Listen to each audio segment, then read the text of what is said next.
ya itu bisa diklaim hak ciptanya. Betul. Itu klaim beda sama strike.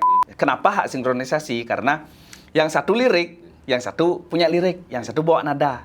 Apakah pencipta dapat? Ada kok. Dia sudah disisihkan sebenarnya. Di recycle istilahnya. Nah itu harus bayar hak sinkronisasi lagi. Nggak boleh langsung diproduksi.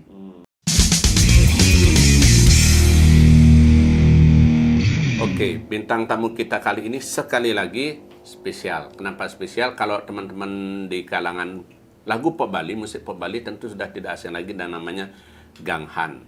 Karena Gang Han ini dianggap sebagai biang kerok gitu ya, yang mengawali bagaimana memanajemen konten kreator publishing lagu Bali khususnya.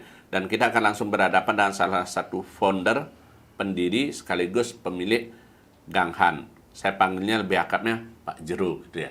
Ya, Pak Jero boleh disebutkan nggak, ada orang dari dulu bertanya-tanya Gang Han itu kok benar kata Gang Han itu apa Pak Madya? Gang Han tuh di bayang mereka tuh nama asing dan segala macam. Gang Han itu bahasa Korea sebenarnya. Aslinya? Aslinya bahasa Korea. Artinya? Artinya itu kuat. Artinya kuat. Jadi saya nanya ke Kwandiko, kita harus punya nama nih. Nama kita harus punya branding lah. Apa ya enaknya ya? Karena saya sukanya Korea, maka diputuskanlah. Ko Andi sih nyari-nyari dia. Mungkin preferensi temannya mungkin. Nah, ini sebelum nama Gang Han. Ada beberapa pilihan nama. Ya, dan sebelum Gang Han itu sebenarnya kita milihnya Gorok. Gorok ini. Ya. Karena apa? Karena kita tuh menggorok-gorok reuploader. Serius. Awalnya begitu memang. Serius. Namanya Gorok. Ya karena kan di awal-awal dikatakan Gang Han itu kejam juga gitu ya, karena take down gitu ya. Ya. Tapi itu ide awalnya munculnya Gang Han itu dari siapa dan gimana terbentuknya? Cita-cita Ko Andi sebenarnya. Cita-cita Ko Andi. Ada Pak Jero, ada Andi Dwarsa. Ya, Andi Dwarsa. Itu kira-kira 5 tahun lebih lah, 5 tahun yang lalu di bulan Desember, bulan November lupa saya. Ulang tahunnya Gang Han lupa saya. Desember Ko Andi datang. Ko Andi datang ke rumah saya, dia tuh punya klien bule, YouTuber. Nah, dia bilang ke saya, "Ding, belum Jero ya. Ding, saya mau jadi YouTuber, gimana caranya? Ini klien saya YouTube-nya dapat duit di YouTube tuh gede-gede gitu loh." Nah, waktu itu saya tanya ke dia, "Apa yang bisa kamu jual di YouTube?" Karena saya kan udah punya YouTube, udah gajian, udah segala macam. Apa yang bisa kamu jual di YouTube? Dia bilang, "Saya kan bikin video klip." Sebentar, kamu memang bikin video klip, tapi kamu dibayar kan? Berarti itu hak untuk apa namanya? Publishingnya ya bukan kamu, produsernya yang publishnya harusnya. Kamu nggak ada hak di YouTube. Kalau kamu upload, jelas kamu bakal di take down, bakal berurusan sama produsernya. Karena urusannya bikin video klip dibayar selesai. Iya, gitu. iya kan memang ya jelas memang hak ciptanya tetap di Ko Andi kan, di videonya tetap Ko Andi. Tapi hak untuk publishingnya, hak untuk publishingnya kan tetap di produsernya gitu. Terus dia bilang, saya pengen YouTuber, gimana caranya? Ya, dari segi fisik ya susah jual kamu di YouTube, saya bilang. Andi Dwarsa dicatat ya nih ya. Ini bakal bisa jadi perang di Gang Han. benar saya bilang gitu. Kalau dari fisik susah jual Anda loh di YouTube. Terus gimana caranya? Anda coba lihat itu yang abahnya upload di YouTube tuh kayak Cilokontong Mas. Ya. Cilokontong Mas tuh. Itu loh di-upload sama orang-orang. Coba kita bisa masuk ke dalam mereka, terus kita bantu untuk manage videonya segala macam. Kita minta bagi hasil seperti itu. Nah, Ko Andi itu, saya kenal sama Sengap gitu dia. Kenal sama Sengap, terus dihubungi Sengap. Terus waktu syuting pertama sama Sengap kalau nggak salah tuh syutingnya dia menghadiri acara, terus dia stand up. Stand up. Nah, kebetulan tuh Deuli ada di sana. Itu konten pertama. Iya, Deuli ada di sana kan. Nah, ketemulah Deuli sama Andi Dwarsa. Mereka ngobrol segala macam. Loh, saya juga pengen punya proyek kayak gitu. Nah, masuklah Deuli. Setelah Deuli, masuklah Pak Widi Widiano dan begitulah. Berawal dari Sengap dulu awalnya. Sengap. Gitu, konten. Ya, artis pertama kita tuh Sengap. Berarti sebetulnya awalnya dibikin Ganghan itu memang untuk membantu para konten kreator untuk mengelola karya mereka gitu. Ya, mengelola karya mereka. Itu awalnya sebetulnya memang Pak Jo sendiri memang sudah berkecimpung atau tertarik di lagu pop Bali, hiburan Bali atau apa sebelumnya? Nah, saya tuh awalnya fotografer. Ah, Fotografer, jelas kan apa namanya? Kalau ada celon narang biasanya diceluk, saya yang apa namanya inisiatif untuk ngerekam. Terus saya taruh di YouTube. Nah, itu dapat duit kan. Seperti itu awalnya, cuma iseng aja sih awalnya. dan kebetulan klop ketemu Andi Dwarsa, Ya. dibikin Ganghan. Gitu. Ya, seperti itu. Pada waktu awal berdiri itu emang punya pikiran bahwa ini bakal jadi seriusin atau iseng-iseng aja coba Nah, gimana? nah, saya nggak tahu bakal kayak gini. Pokoknya bikin aja gitu. Bikin aja. Kalau saya tuh memang orangnya ya bikin aja dulu. Ya masalah ke belakangnya, kesulitan belakangnya kita hadapi bareng-bareng lah seperti itu. Artinya mumpung ada ide, eksekusi aja dulu gitu ya. Apalagi ya mungkin nggak tahu jodoh tuh gimana ya. Dek Uli masuk, Widi masuk, Dek Puspa masuk ya. Ya kayaknya memang jalannya memang kayak gitu. Mulai berkembang gitu artinya. Nah, mereka artinya mungkin Pak Ido bisa jelaskan juga, ini kan banyak yang bertanya juga. Saya kepingin dong gabung di Ganghan, gimana caranya? Nah, ini artinya sistem kerjasamanya dengan artis itu seperti apa? Kalau di sini sih ada dua ya, ada yang eksklusif dan ada yang reguler. Reguler tuh kita biasanya ya kita cuma apa namanya memanage dari segi agregator aja sih. Kita ngupload masternya namanya, masternya ke DSP. Ya. DSP itu kayak YouTube Musik, Apple Music, Spotify, Deezer, Amazon segala macam itu DSP namanya. Ya kita ngupload di sana aja. Itu yang reguler. Reguler dan ditambah kita juga manage YouTube-nya. YouTube sama kita bikinkan fanspage halaman. Tapi kita nggak bikinin video klipnya secara eksklusif. Kalau yang eksklusif tuh ya video klipnya kita bikin secara eksklusif. Seperti itu. Itu boleh dibilang ya, kalau hitung-hitungnya perjanjian kerjasama seperti apa Pak Jero? Perjanjian kerjasamanya ya kalau yang reguler tuh ya dari persentase lah. Persentase Ya, jelas persentase itu udah dihitung sih pembagiannya ini berapa, artisnya berapa, kita sebagai manajemen berapa. Terus kalau eksklusif ya itu juga ada hitung-hitungannya kan, seperti itu. Nah, biasanya kalau Ganghan sendiri ketika menerima seniman atau artis yang bergabung itu tentu nggak begitu aja kan, ada oke semua bergabung pasti diterima. Ada nggak mungkin ya ketentuannya atau syaratnya mungkin Pak Jero lihat, oh ini cocok dengan Ganghan atau Ya, yang jelas kita pasti lihat anunya, lihat eksistensinya. Mereka ada release plan nggak dalam setahun seperti itu. Jadi kalau misalnya dia masuk terus rilis cuma satu lagu aja nggak berkesinambungan ya juga percuma kan. Pasti bakal terbengkalai segala macam karena ya gitu. Yang saya tuntut sih bukan tuntut sih, yang saya harapkan sih memang konsistennya ya mungkin ya 3 bulan sekali dalam setahun 3 bulan berarti 4 kali 4 kali. Tapi kalau idealnya menurut saya ya kalau setiap tahun ada 6 karya itu bagus banget. Itu kan artinya beda ya, orang mungkin nggak paham, dikira Ganghan itu manajemen artis, bukan memanajemen artis untuk kayak suatu manajemen, enggak ya gitu. Bukan. Kita manage karyanya mereka. Jadi bukan manage artisnya gitu ya. Iya, bukan manage artisnya. Kalau artisnya off air segala macam ya mereka punya manajer sendiri. Tapi kita manage masternya. Ya, karena kebetulan mungkin ya artisnya sekarang itu beberapa artis yang sekarang itu ya mereka juga produsernya. Kayak Dek Uli sekarang kan produsernya Dek Uli, Widi Widiana produsernya Widi Widiana kan seperti itu. Jadi lebih gampang komunikasinya. Iya, seperti itu.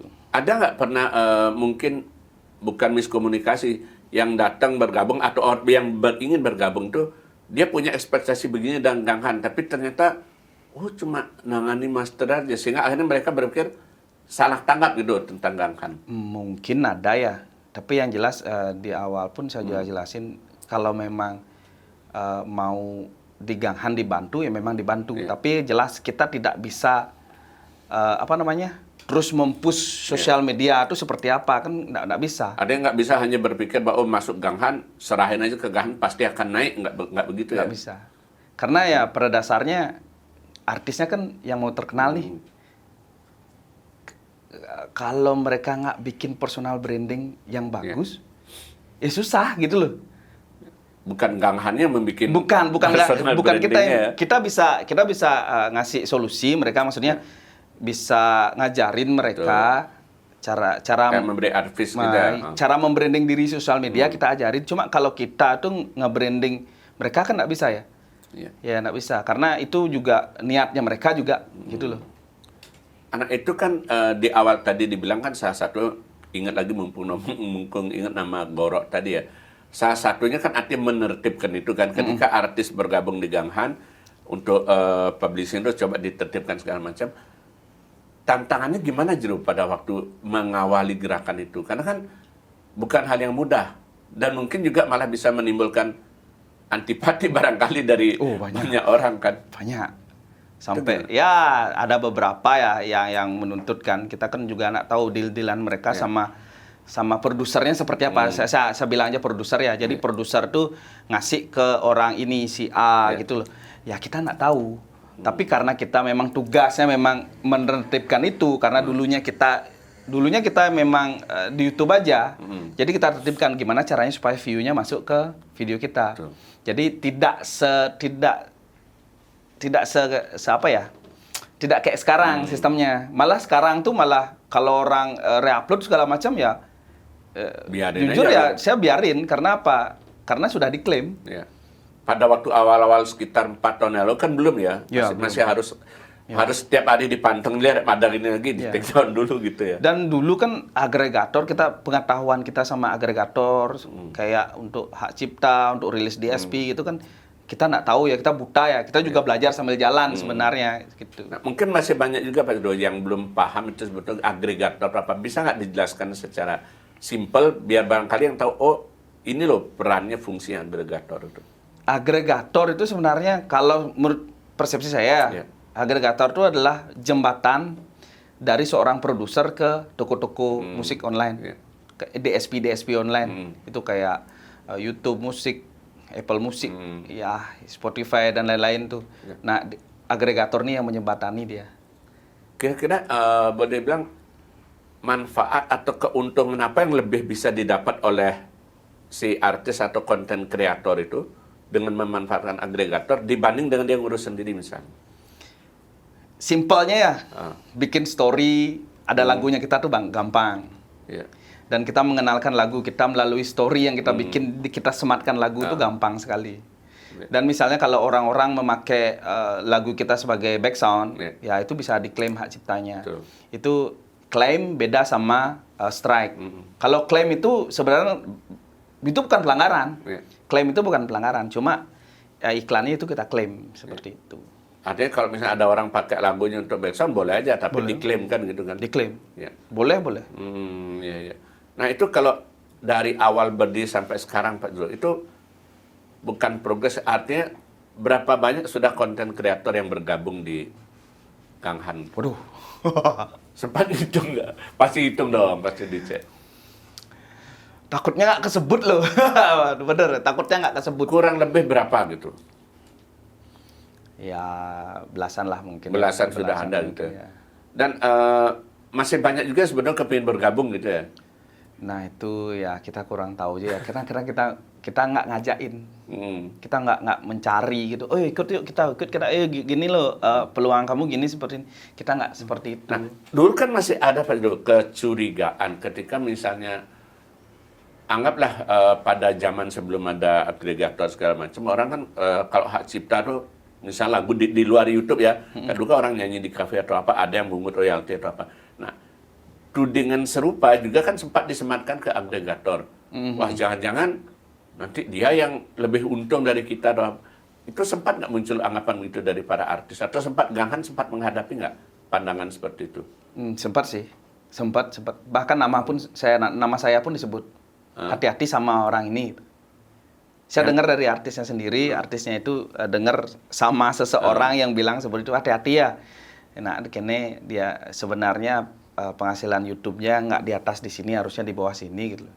Tapi yang jelas kita di Ganghan itu kalau di YouTube gajinya YouTube tuh nggak ke rekening kita loh. Ke rekening masing-masing. Ke rekening. Kalau Pak Made ke rekening mana itu? Iya. Pak Made ke mana Itu kan itu? artinya bentuknya kan itu bentuk keterbukaan Iya, itu ya. iya, iya. Terbukaan dan saling percaya Iya, gitu jadinya. iya. Dan itu memang di YouTube-nya saya kasih rekening artisnya sendiri, bukan rekeningnya kita. Dari mana kita nyolongnya coba? Ya. Hanya masalah mispersepsi Iya, barangkali karena soal mungkin itu ya kan. mereka tidak tahu, ya tidak tahu sistemnya kita seperti apa. Dikiranya mungkin kalau gaji YouTube-nya gaji AdSense mungkin dikiranya masuk ke rekening kita, itu enggak. Itu ke rekening artisnya sendiri. Semua langsung kan. Ya, dan memang ya ada sih satu by request karena ya dia yang minta gitu loh. Dia nggak mau ribet misalnya kan itu. Tolong dong seperti ini. Cuma ya tetap setiap bulan kita kasih rincian. Ya, oke. Tuh. Ada kalau untuk bisnis boleh dibilang seperti ini ya lebih penting itu sebenarnya saling kepercayaan itu kan gitu. Nah, selain menangani karya konten kreator itu apalagi gitu Pak Jo, artinya kegiatan atau boleh dibilang bidang yang dikerjakan oleh Ganghan sekarang. Ganghan kita berkolaborasi ya, berkolaborasi sama konten kreator juga yang non musik juga. Itu ada si Teflon, Jam Tato, Gek Cantik, segala macam ya. Kita bantu gimana caranya mereka tuh mengoptimalkan penghasilan mereka di sosial media. Jadi kalau saya sama Gek Cantik tuh udah di awal Ganghan ya. Saya masih jualan sate loh di bawah. Ya. Itu dari zaman dulu kita udah bikin fanspage halaman, dan saya bilang Gek, ayo kita bikin Gek, ini akan menjadi sesuatu loh. Nak lagi sebulan, lagi 2 bulan, lagi setahun nih pasti jadi sesuatu. Dan bener, Gek Cantik itu jadi dia di Facebook seperti itu. Artinya kita berpikirnya bukan hanya soal sebulan 2 bulan ini aja, gitu, jangka panjangnya kan gitu ya. Dan ini kan Hani mau jadi ini kameramennya mau jadi. Mau jadi lagi dikit jadi. Di sini. Ya, di sini. Lagi dikit aja. Artinya bahwa di Ganghan itu tetap sebetulnya berkaitan dengan konten di medsos segala macam, cuma bentuknya beragam, bukan hanya video klip dan lagu kan bisa jadi ya. Yang kita juga ngasih tahu mereka, kita juga ngasih tahu tuh dalam artian ini yang harus kamu lakukan di sosial media nih, jangan kamu lakukan. Seperti itu. Ya ibaratnya kayak ya memang jadi mentor jadinya. Gitu. Ya itu dah. Artinya kita kita sharing cara bikin personal branding di sosial media seperti apa. Jadi kalau kamu maunya dianggap apa di sosial media, ya jujur aja, memang sosial media itu sebenarnya topengnya kita kan. Ya. Jadi ya jelas, kamu mau jadi apa. Makanya saya bilang, semua orang bisa kok dari konten kreator. Dan yang penting punya materi atau ciri khas kan. Iya, ciri khas. Branding itulah. Jadi kalau misalnya, kalau si Made Ceni, kalau udah nongol dia ke depan kamera, itu udah, oh ini suami idaman nih, gitu loh ceritanya kan seperti itu. Ceritanya kan seperti itu. Tapi itu kan contoh yang baik ya. Iya, betul. Ya, contoh yang baik kan seperti itu. Ya, jadi di rumah harus bantu istri. Bantu istri bekerja, kan, gitu. tanding kan. Nah, ini ada nggak semacam ini juga, mumpung ngomong kreator itu kan, ada kecenderungan orang berpikir, biar cepat viral, bikin yang agak, ya boleh bilang kontroversial atau apa. Apakah itu juga berlaku di Ganghan atau Ganghan memilih yang lurus-lurus saja? Tergantung konten kreatornya sih. Tergantung konten kreatornya. Cuma ya karena juga itu namanya kan black campaign ya. Yeah. Nah, black campaign juga. Positif dan negatif itulah 2 hal yang selalu berputar di dunia ini. Jangan bilang positif aja yang bagus aja. Harus ada yang negatif nih. Harus ada yang ngebalance-kan dunia ini istilahnya gitu loh. Nah, gimana caranya kita konten yang mengarah ke black campaign ini cuma ya ditanggapi tidak jatuh ke jurang. Intinya dia tuh di pinggir jurang, cuma dia nggak jatuh gitu loh. Ya itu ada caranya seperti itu. Pasti ada caranya. Ya, berarti perlu memahami psikologi media sosial juga sebenarnya kan gitu ya. Nah, kalau Pak Jo sendiri selama ini 4 tahun ya, 4 tahun, nah ini udah mau tahun ke-5 ya? Mau tahun ke-6. Mau tahun ke-6 Ganghan ini, boleh dibilang kepuasan apa yang Pak Jo rasakan? Mengelola seperti orang mungkin nggak berpikir bahwa ini ternyata bisa jadi ladang pekerjaan juga gitu. Kalau dibilang ladang pekerjaan ya, saya punya pekerjaan. Ya kan pekerjaan sambilan. Oh, kalau Ya. tangan mungkin sambil ada. Ya, tapi Sambil kerja kantoran punya ladang kan ya, gitu. yang jelas gini loh, saya itu lihat sebelum ada sistem kayak gini, sebelum kita kayak gini, itu tahun 2014, 2013 itu industri musik Bali itu menurun drastis. Iya.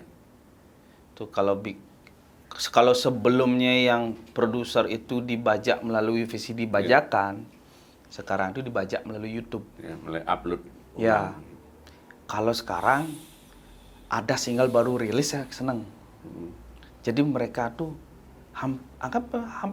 tiap minggu ada pasti single yang rilis tuh Hampir ada. tiap hari ada. Ya, Pak. ada itu loh. Jadi ya dengan cara itu saya melihat bahwa ya bahasa Bali ini cara melestarikan yang paling gampang bahasa Bali kan seperti ini dengan menyanyikan lagu bahasa Bali. Akhirnya ketika Pak Jero berpikir bahwa Ganghan ini berupaya melindungi karya penyanyi lagu Bali, konten kreator, itu secara tidak langsung juga ada misi menjaga kelestarian budaya Bali gitu sebetulnya kan. Itu dari sudut pandang saya Iya. karena saya taunya kayak gitu.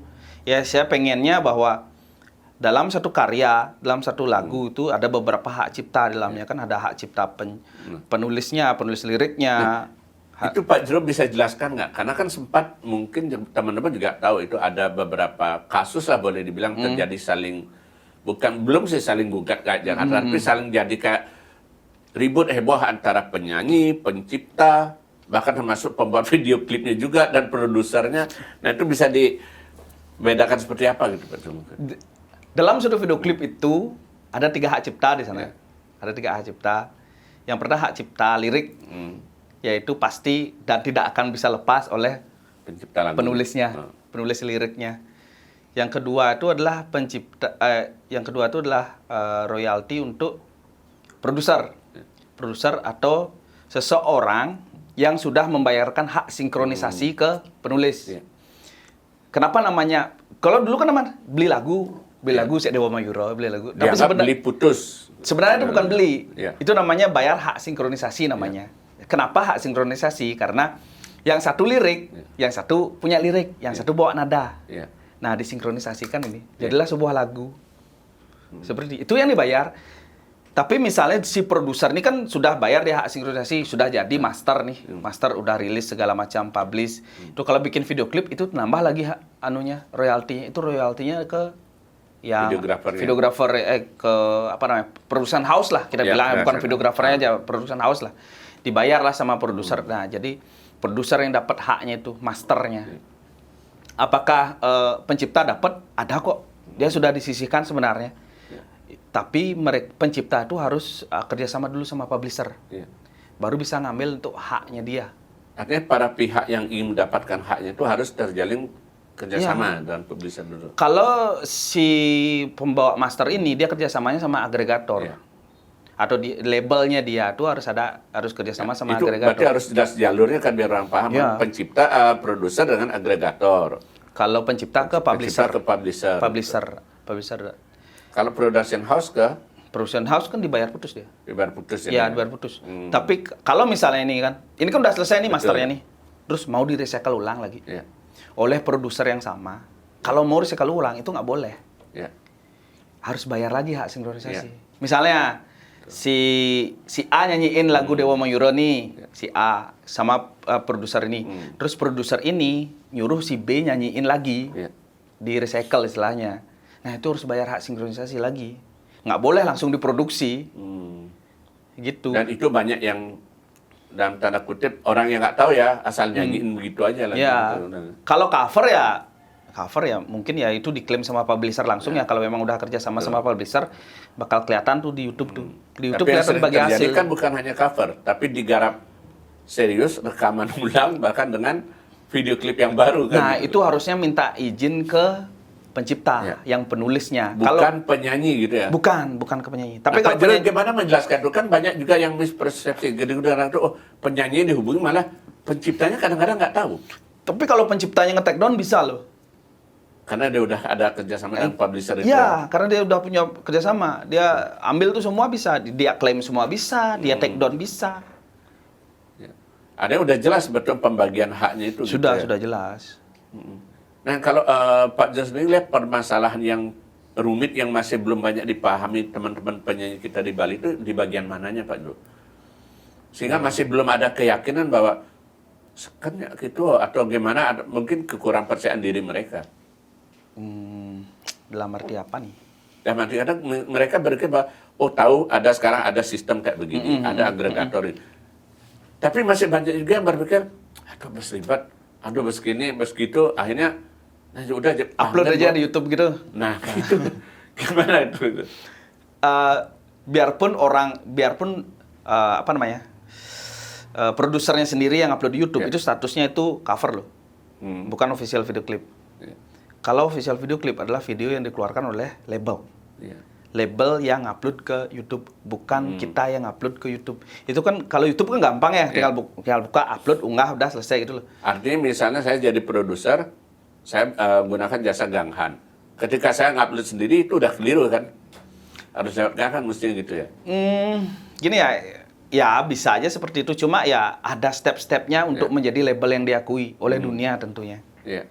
Karena ya belum tentu kita ngeluarin single 1, 2, 3 kita langsung diakui oleh dunia seperti itu. Itu dilihat track recordnya dulu ya, konsistensinya. Iya, makanya perlu juga ini setahun rilis plan kamu apa dalam setahun, kan harus ada seperti itu. Ya, berarti ini juga dituntut bahwa konten kreator dan seniman atau penyanyi itu juga jangan kerjanya itu berdasarkan mood kan gitu kan. Kapan sempat bikin, 2 tahun nggak bikin, upload lagi 1. Makanya saya bilang, nah ada nanya orang nanya, gimana caranya menjadi YouTuber? Gampang sekali caranya jadi YouTuber. Dan kalau kamu ngikutin jalan ini, kamu 100% jadi YouTuber. Tapi kalau sukses ya naik ya. Sukses mungkin ya kita nggak tahu juga kan. Tapi saya berani bilang 90% kamu akan sukses. Apa aja tuh? Oh gampang, satu aja caranya. Gimana caranya? Kamu dalam setahun harus punya 365 video, aku bilang. Atau sehari sekali paling nggak kan. Ya. Jadi YouTuber itu full time job loh. Bukan hanya iseng-isengan. Nah, itu kan dulu banyak orang mengatakan, berarti keliru orang dulu menganggap bahwa, oh di medsos sambil-sambil bisa. Nggak bisa. Gitu ya? Nggak bisa. Yang saya lihat nggak bisa. Nggak mungkin dokter tuh nyambi jadi YouTuber tuh bisa sih Nggak kalau bisa dia nyambi, ngayar tapi tim. nggak akan menghasilkan atau nggak maksimal kan. Nggak gitu mungkin ya? orang kantoran itu bisa jadi YouTuber. YouTuber tuh mereka harus milih. Ya. Mereka harus milih gitu loh. Ya kalau Ada sekedar beberapa iseng mungkin iya gitu ya. Ya. Tapi kalau untuk sukses itu tadi kadang susah kan jadi. Ya gitu. mungkin viral sekali terus naik, terus karena tidak ada fundamentalnya, nggak ada fanbase-nya, ya dia akan viral mungkin abulan pitung dino istilahnya, abulan pitung dino. Karena tidak membangun fanbase dari awal, misalnya tidak berjalan gini sesuai tangga, dia langsung loncat ke atas. Tidak ada fanbase yang menjaga di bawah. Ya bulan pitung dino dilupakan aja. Berarti kalau disuruh milih karya yang bagus atau fanbase dulu seharusnya gitu ya. Makanya personal branding dulu. Oke. Berarti step pertama personal branding sehingga punya fanbase, baru berpikir untuk ke step berikutnya gitu ya. Ya sambil jalan bisa sih. Tapi masalahnya kan mereka rilis karya tapi lupa dengan personal branding. Nge-branding diri lupa. Loh, ya, menek nih. Udah didudur, tapi belum di atas kok. Jalan masih panjang kan gitu. Ya, jalan masih panjang banget. Tapi kalau Pak Jos ini ngelihat mungkin ya istilah sebetulnya bukan bersaing ya, tapi istilahnya persaingan antar konten kreator di era sekarang ini seperti apa Pak Jo? Karena kalau kita lihat kan di medsos itu begitu kencangnya, derasnya, mungkin tiap detik ada konten-konten baru bermunculan. Menurut saya persaingan yang paling berbahaya di konten kreator itu sama dirinya sendiri sebenarnya. Dirinya sendiri, istilahnya itu apa ya? Star syndrome. Itu bahaya sekali. Bahaya sekali itu. Banyak yang begitu ya? Bahaya sekali. Nah, ini misalnya. Karena sudah merasa di atas, sudah viral segala macam. Kalau mereka collab sama yang di bawah itu mereka nggak mau. Itu bahaya sekali itu. Bahaya karena pada suatu saat yang di bawah ini pasti ke atas. Kayak roda tuh, yang nggak selalu di atas kok. Pasti dia turun lagi, naik lagi, turun lagi. Nah itu dah. Kalau udah kena star syndrome itu berat. Artinya bahwa ya bagaimanapun seorang YouTuber itu perlu menjaga attitude juga gitu ya. Banget. Sesuai dengan personal brandingnya lah. Kalau dia nge-branding dirinya sebagai seorang yang anak baik-baik ya, dia harus baik-baik. Tapi kalau dia harus Memang misalnya cengengesan ya. cengesan ya, cengesan gitu loh. Seperti itu. Harus memilih, nggak bisa jadi artinya Susah. sebentar begini sebentar gitu, orang malah bingung jadinya mengenali kan. Tapi gitu ya. kalau nge-branding kalau nge-branding diri jadi orang baik, kalau kena masalah itu berat sekali. Tapi kalau nge-branding diri jadi anak nakal, Jadi tiba-tiba baik. gampang itu. Pilih yang mana deh? Nah, Made hati-hati nih, Made. Dia kan branding dirinya dia anak baik nih. Iya. Ya dia harus jadi anak baik. Nah, tapi ya dia memang anak baik sih. Saya percaya dia anak baik kok. Itu yang menyebabkan banyak kasus ya YouTuber itu ya, kayak kemarin ada yang tiba-tiba karena masalah agama dijadikan main candaan, itu jadinya malah susah Nah, ya. itu dah. Kalau di Ganghan tuh jelas di awal saya bilang kalau kamu tuh jangan main-main sama Sara. Ya. Sara tuh apa ya? Suku, agama, ras, dan ras. golongan. Ah, tuh. Sara tuh jangan tuh. Pornografi, aksi jangan, judi online jangan. Ya. Nah, itu hati-hati kita bilang kayak itu. Jangan main Sekali di sana, kena itu ya berbahaya. habis gitu ya. Terutama jangan kamu ngelawan pemerintah. Hmm. Saya bilang, jangan lawan pemerintah. Niatnya biar kelihatan gagah, tapi ya malah Ya, dia masih banyak kok apa namanya dia niche bisa yang lain. dia Ya, digali masih gitu banyak ya. kok niche yang lain diambil gitu loh. Susah dilawan pemerintah. Mengkritik sama mencela itu beda tipis sih sebenarnya. Iya. Misalnya kayak jalan nih rusak nih.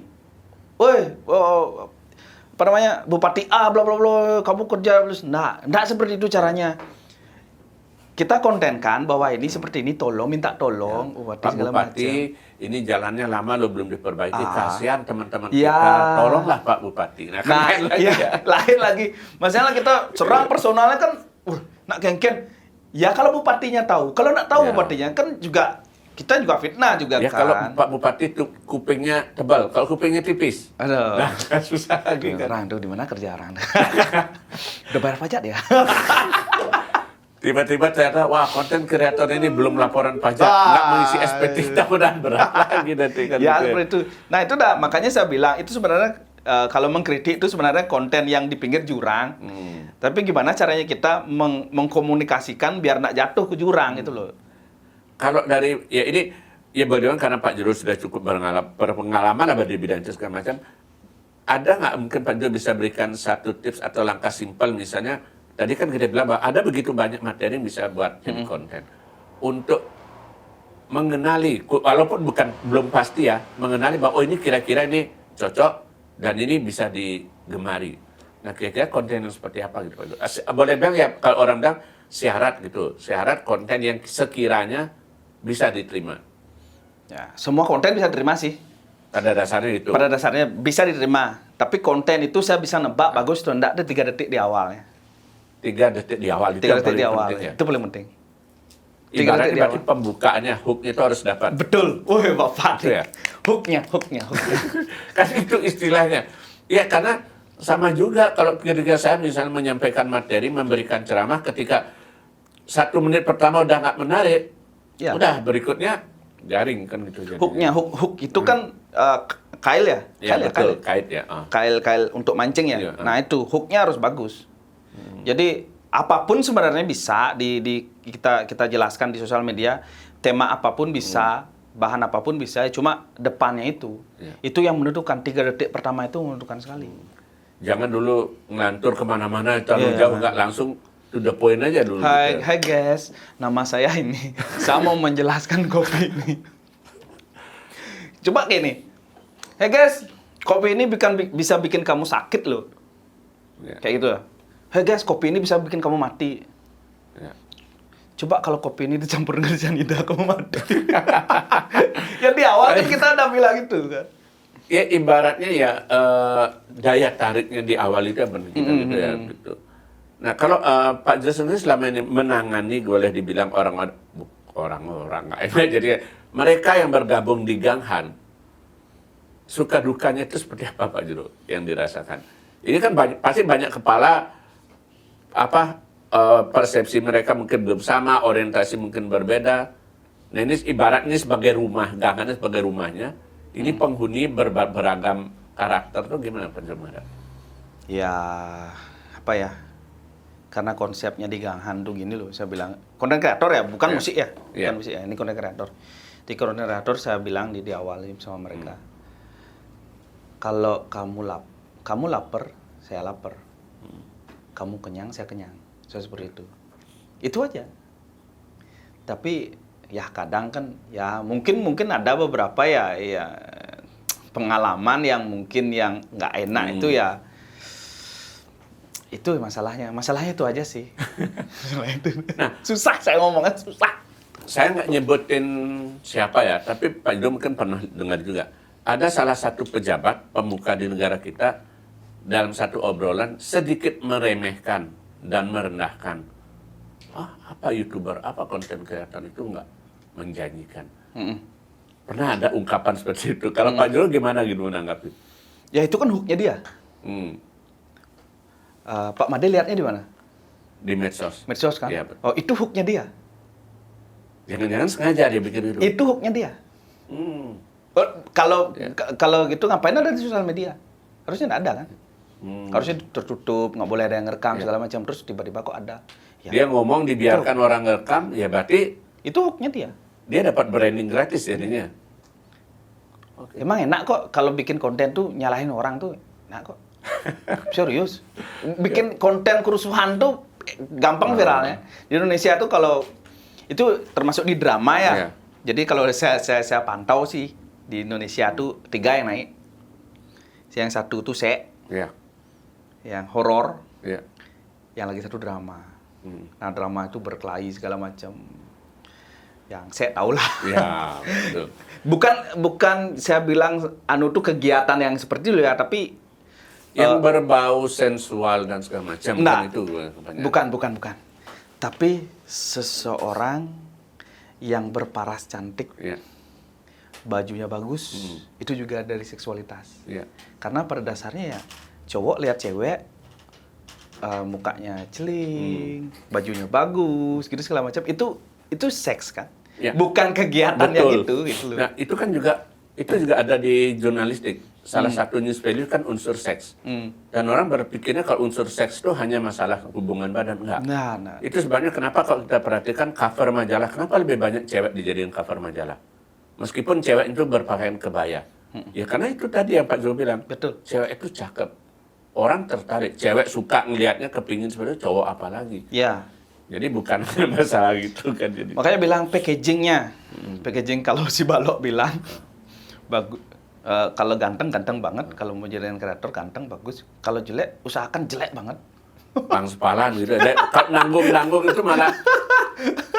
Oh, ini kan konsepnya sama. Kalau jadi murid, kalau murid pintar banget, brengsek banget. Itu yang paling diingat guru. Ya, betul. Kalau di tengah-tengah, udah dilupakan. Yang biasanya, ini biasanya. Aja, udah nakal, telat masuk, nilai jeblok. Sampai berapa tahun masih diingat iya, gitu. Betul. Kayak gitu. Tapi kalau ngomongin soal tadi ya, oke, itu hook.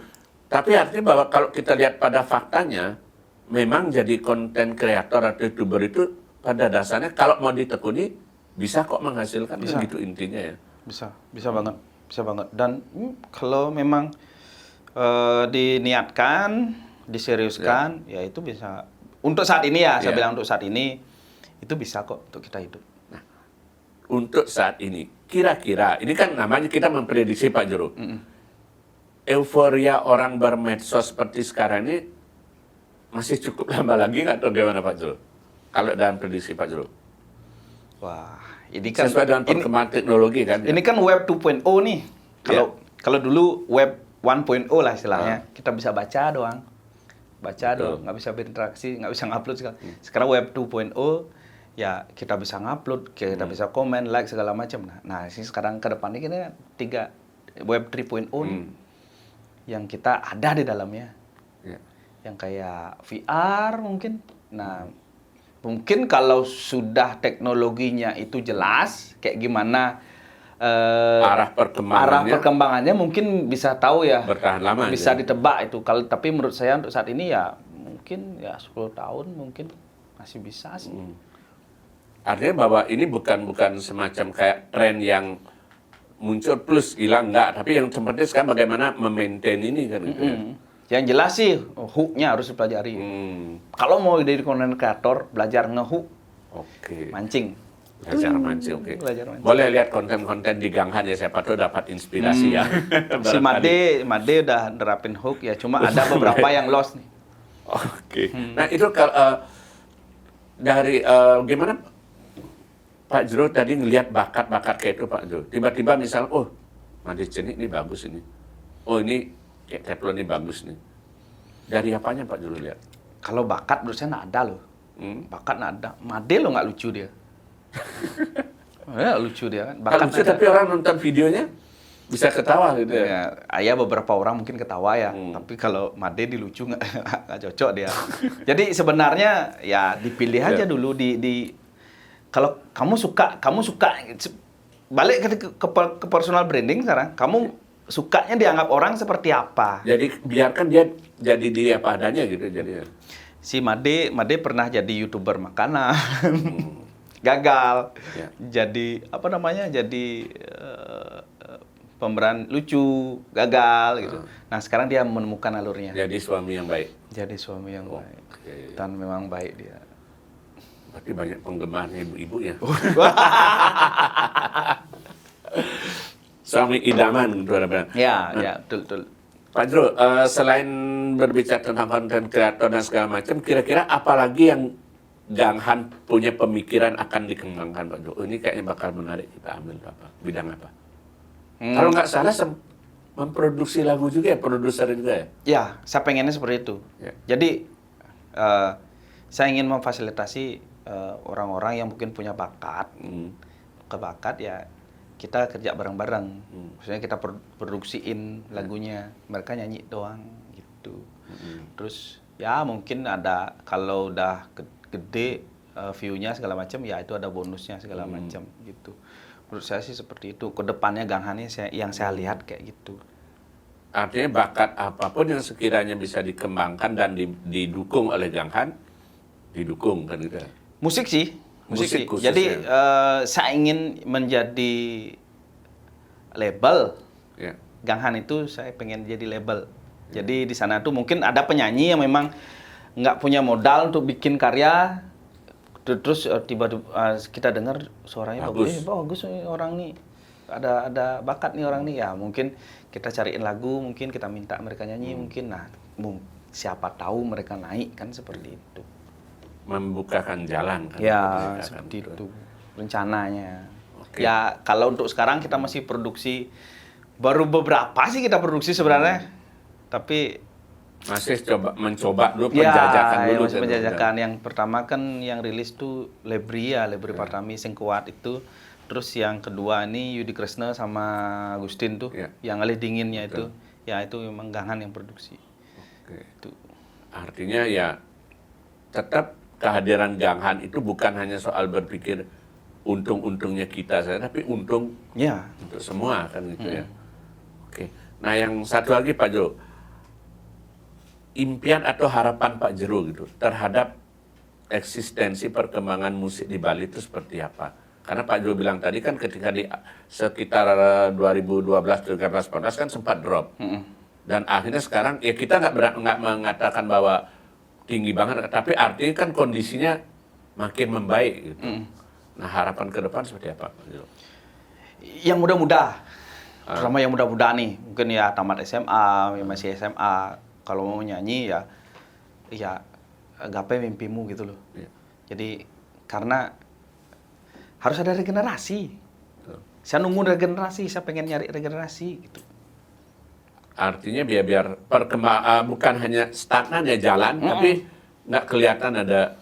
Karena kalau ada regenerasi baru, ada artis baru, itu yang nge-boom segala macam. Kalau sekarang kan Gunawan ya.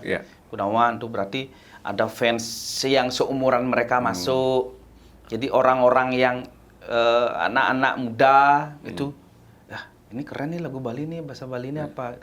Ya jujur aja kan, rata-rata ada anak teman saya yang kecil-kecil tuh bahasanya bahasa Indonesia gitu. Bahasa Indonesia, kadang bahasa Inggris. Artinya Pak Jero berpikir bahwa tiap segmen itu alangkah baiknya ada yang mengisi gitu ya. Yang anak muda remaja ada, ini ada, sehingga semua bisa terpenuhi gitu. Jadi luas jadinya. Gitu. Intinya mereka harus bangga bahasa Ya. bahasa Bali kan. Harus bangga bahasa Bali. Kalau mereka mau bangga kan harus ada idolanya dulu. Ya. Dan idolanya pasti dicari yang sepantaran mereka biasanya. Iya. Rata-rata sih seperti itu. Rata-rata Karena gitu. di YouTube pun saya lihat dari segi grafik umur kan kelihatan tuh. Betul. Grafik umur. Ya memang umur 24 ke atas tuh jauh lebih tinggi. 24 sampai 35 itu paling 24, banyak. 35. Terus di atasnya masih kalah loh. Anak-anak teenager tuh masih kalah loh. Teenager malah 0,sekian%. Ya, anggaplah 5%, 6% mungkin. Nah, Dan ini mereka lebih banyak di Instagram sama TikTok kan itu jadinya ya. TikTok. Oke. TikTok. Iya, Pak Juru, terima kasih banyak sudah meluangkan waktunya ngobrol di Oke Made, dan ini mudah-mudahan bisa menjadi inspirasi ya bagi teman-teman yang ingin bergerak di bidang, serius sekali, yang ingin berkecimpung di bidang konten kreator dan segala macam, dan siapa tahu nanti misalnya seperti yang Pak Juru bilang tadi, bisa merintis boleh dibilang sebagai konten kreator yang sukses, dengan menerapkan beberapa poin tadi Pak Jero ya, personal branding dan mencari ciri khas atau jati dirinya. Oke, sekali lagi terima kasih Pak Jero, mudah-mudahan nanti lain kali bisa ketemu lagi dan ngobrol lagi, dan yang penting tetap salam secangkir kopi hangat.